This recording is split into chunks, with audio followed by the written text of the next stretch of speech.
What is up, guys? EJ here, back with another video, and today it's going to be my weekly movie review roundup, episode 9. Yes, hard to believe I've been actually sticking to these weekly review videos. Done them for over 2 months now, which is kind of amazing for me. Unfortunately, though, this is like the third time I've tried shooting this video because my camera memory card isn't working properly, and I can only shoot like 5 minutes at a time. So I'm gonna have to take a break between each movie to import it and then erase it and then shoot the next part. So it's gonna be a real tedious problem for me. And this video is a day late because yesterday I was doing something with my family. I was actually celebrating my birthday a week early because my parents are leaving to go back home tomorrow, so they wanted to celebrate my birthday a week early, which is actually next Sunday, February 7th. So anyway, let's talk about the 5 movies I saw last week, and like I said, I'm going to stop after each one and see how this goes.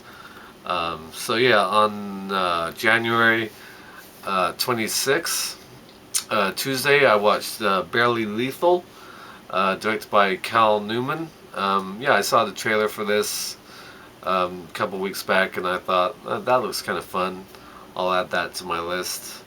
And so I checked it out. The film stars Haley Steinfeld.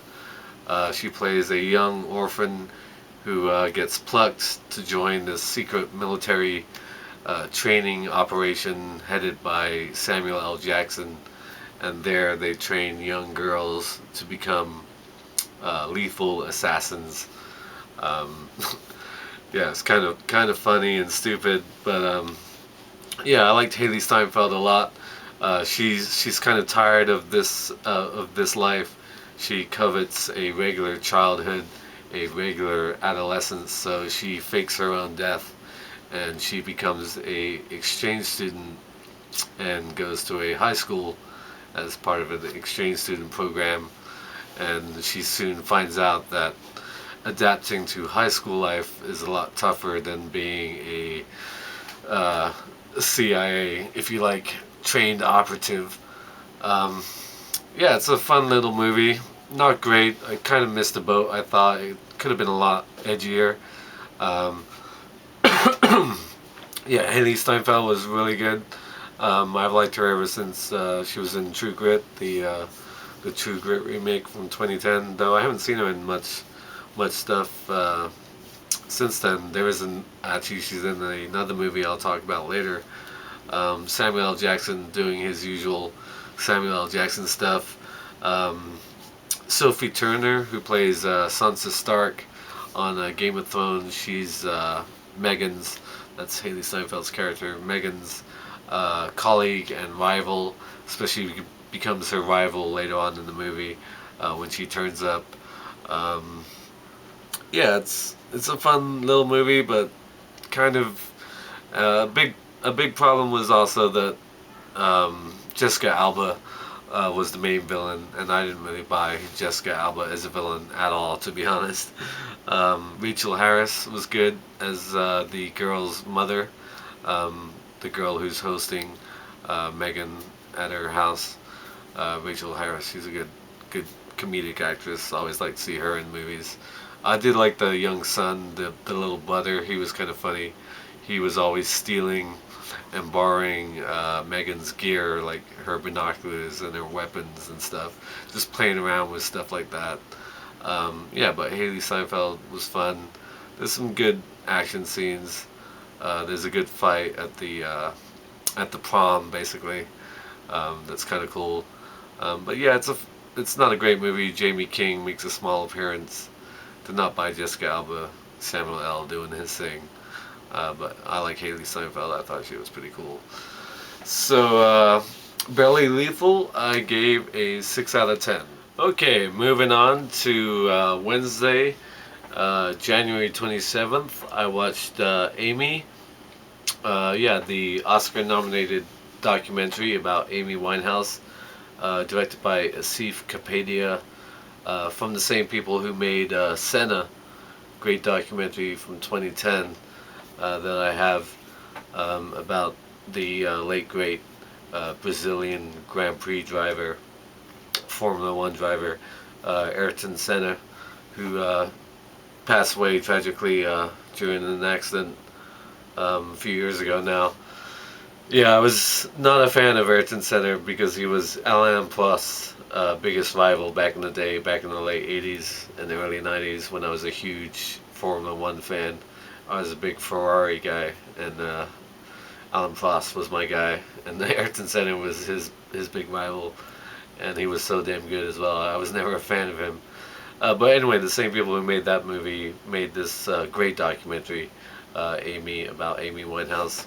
Um, yeah, sort of this film about a young Jewish girl in North London with a stunning, really pure jazz voice who became a sort of overnight sensation and suffered because of it, really.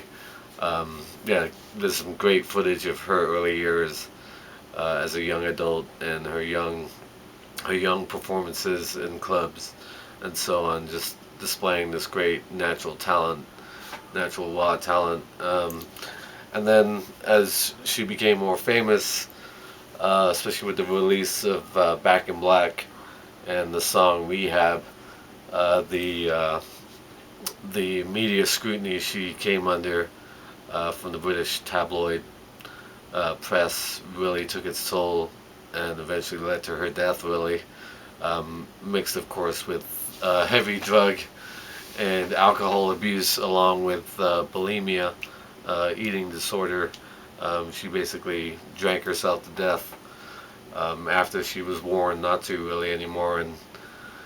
And that's what led to her demise. Also, she was in a couple of pretty dysfunctional relationships, especially with a on and off boyfriend who's kind of sketchy, to say the least. And her father, uh, Mitch Winehouse, who isn't really a fan of this movie, so I hear he actually hates this film. But for the most part, it portrays Amy as a very normal girl and a very talented singer. And yeah, she wasn't a bad person.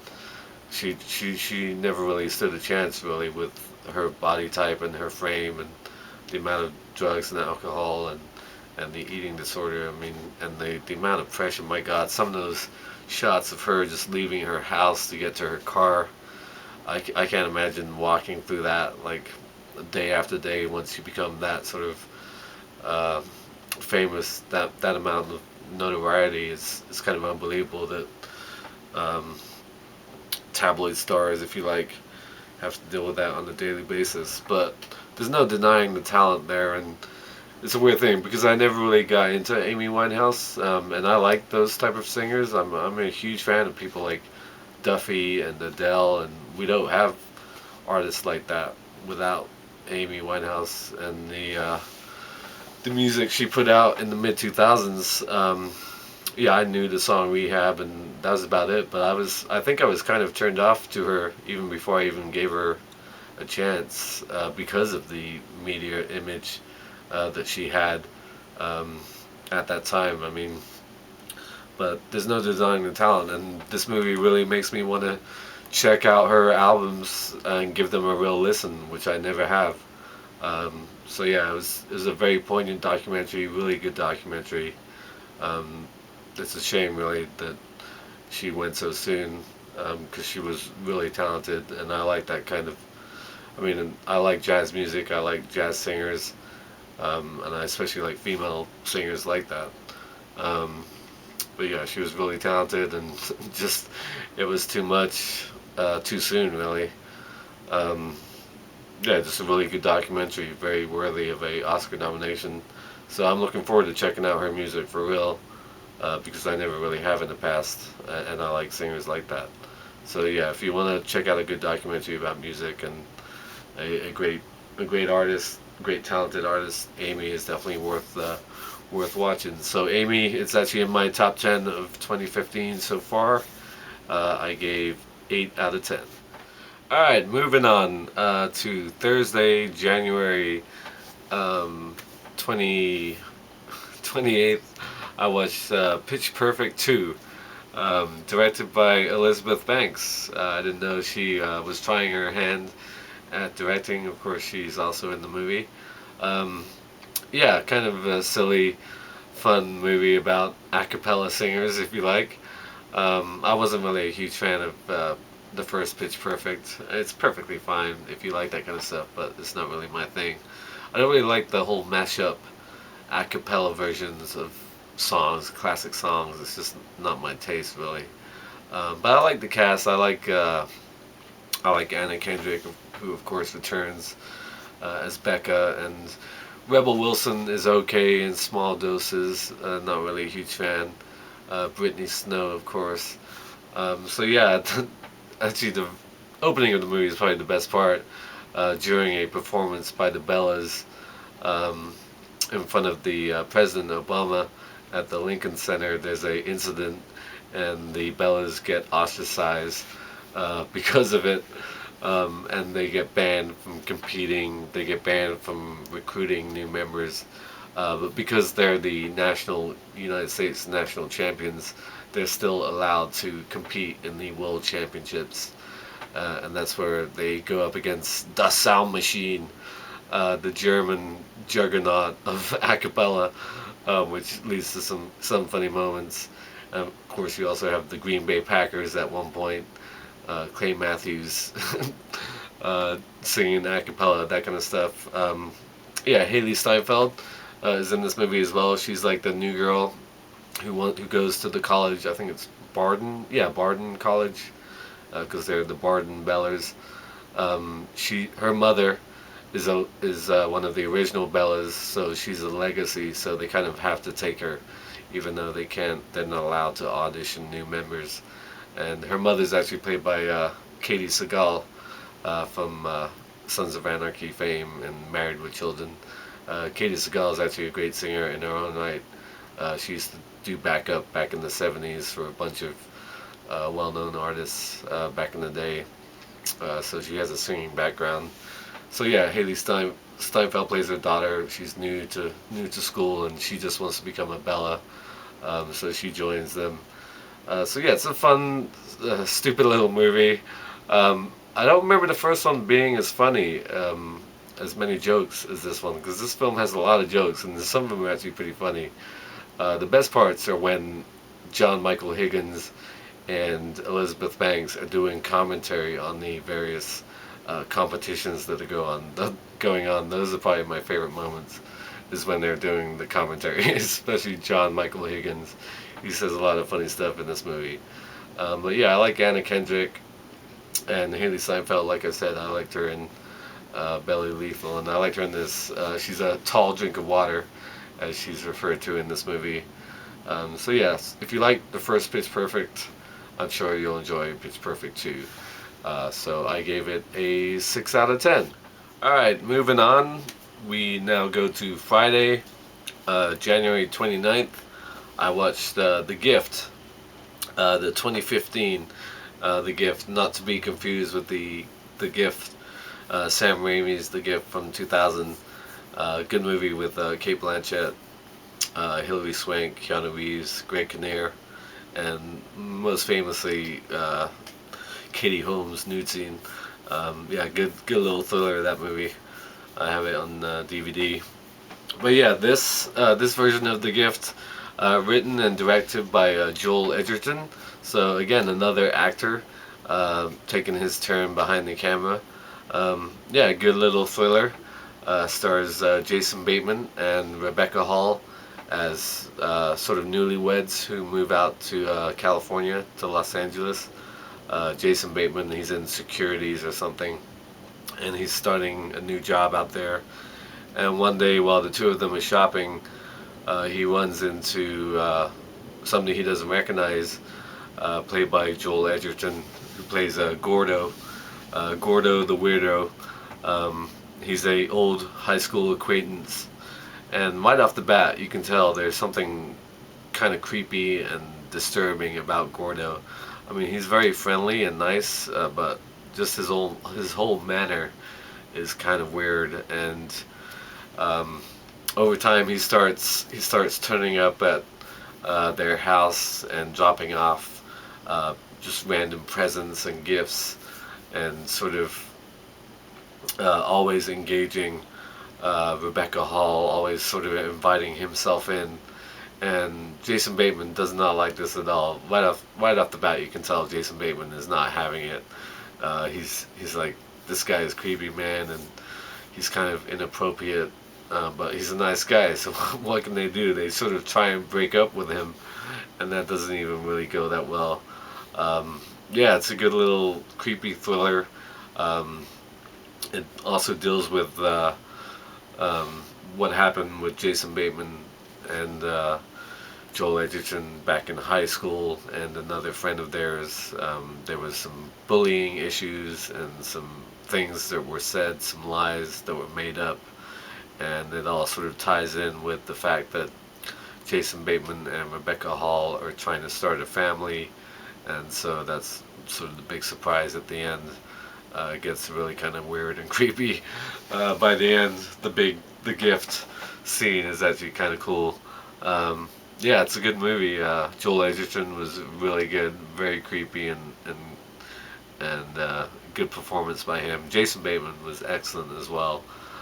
He can play an asshole sometimes, and he plays it to a T in this movie. Rebecca Hall was fine as well. Yeah, The Gift from 2015, good creepy little thriller. Not great, but I did still enjoy it, so I gave it a 7 out of 10. Alright guys, moving on to the fifth and final movie of the week. I watched on Saturday night, January 30th, and that was Me and Earl and the Dying Girl, directed by Alfonso Gomez Rejon, or Rejon, I don't know. Yeah, sort of quirky high school comedy drama, starring Thomas Mann. He plays Greg, a sort of nobody high school student. Doesn't really fit into any groups, but he's very good at telling us what group is what, and he sort of belongs to all of them in a certain way. He doesn't have really many friends, just one, which he calls his co-worker, Earl, and that's played by R.J. Seiler. And the two of them spend most of their time sort of remaking bad parodies of classic foreign cinema. So stuff from like Fellini and Kurosawa and French New Wave, all the great stuff from the 50s and 60s, that kind of stuff you'd find on Criterion Collection, basically. Those are the type of movies they like remaking. They spend their lunch hour, or whatever, lunch half hour, eating in their their teacher's office, who's played by John Bernthal, the guy who was on The Walking Dead for the first couple seasons, the other cop on The Walking Dead. Yeah, it's a good, quirky little movie. One of their classmates, Rachel, played by Olivia Cook, she gets leukemia, and Greg's mom, played by Connie Britton, says, hey, she's friends with Rachel's mom, played by Molly Shannon. She's like, hey, why don't you go hang out with Rachel, cheer her up, even though the two of them don't have much in common and they don't really know each other that well. He's sort of forced to go and spend time with this this girl who has cancer. Olivia Cook, actually, the only thing I know her from is Bates Motel. She plays Norman's good friend in that show, the one who has the breathing issue and carries around the oxygen tank. She's good in that show as well, so she's pretty used to playing a sick girl, but she's a cute little actress, Olivia Cook. So I enjoyed her. Yeah, I really like the adults in this movie, Connie Britton and Molly Shannon, like I said, who played the two mothers. Nick Offerman plays Greg's dad, and like I said, John Bernthal plays their cool professor. He's like the cool professor. I keep saying professor. That's college. He's their cool teacher. So yeah, it's a quirky high school dramedy, if you like. Kind of remind me of a mix of The Fault in Our Stars and The Perks of Being a Wallflower. Um, and of course, it has the great angle of seeing them do their versions of all these classic foreign films. So I like that part of the movie a lot. Yeah, it was a good, cool little movie. I didn't love it. It's still a good movie though. So I gave it a 7 out of 10. So those are the 5 movies for this week. Sorry about the camera issues. I don't know what the hell happened. So I had to shoot this thing in 5 different parts. Maybe it will flow better. Who knows? I'll put a little transition in between each one. And who knows? It might help my videos, to be honest. Because I just shoot right through and just whatever I fuck up, and then just keep going. So yeah, let me know what you think of these movies if you've seen them. Thank you for watching as always, and until next time, I'll see ya. Bond. James Bond.